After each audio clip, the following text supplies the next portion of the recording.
C'est un bâtiment cossu mais discret dont les murs portent encore les stigmates des balles allemandes. À cette époque, les francs-maçons n'avaient plus droit de cité et nombre d'entre eux ont payé cher leur engagement.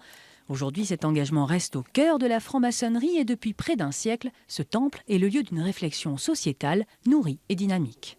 Chaque année, il y a des élections qui vont nommer les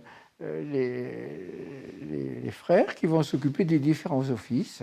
Et on se réunit en principe 2 fois par mois. Voilà. Et on discute de sujets aussi bien symboliques, aussi bien philosophiques que de société.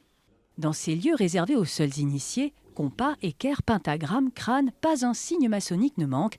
Des symboles et des rituels qui pourraient paraître désuets, mais qui sont des repères pour les frères. Ce sont des outils dont nous nous servons.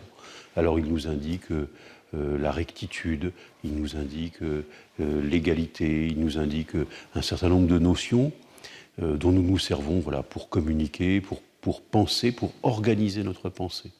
Aujourd'hui, la Creuse compte 250 francs-maçons et une demi-douzaine de loges, dont une féminine. Fondée en 1786, elle s'est récemment ouverte à la mixité et compte aujourd'hui 150 frères et sœurs. Un temps, nous étions la loge, une des loges les plus importantes du Limousin, puisque on était 130 à 140 membres.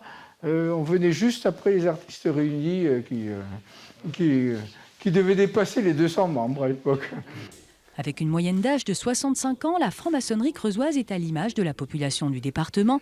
Pour autant, notre monde matérialiste et stressé donne à certains l'envie de se poser et de réfléchir. Les loges creusoises reçoivent donc régulièrement des demandes d'adhésion.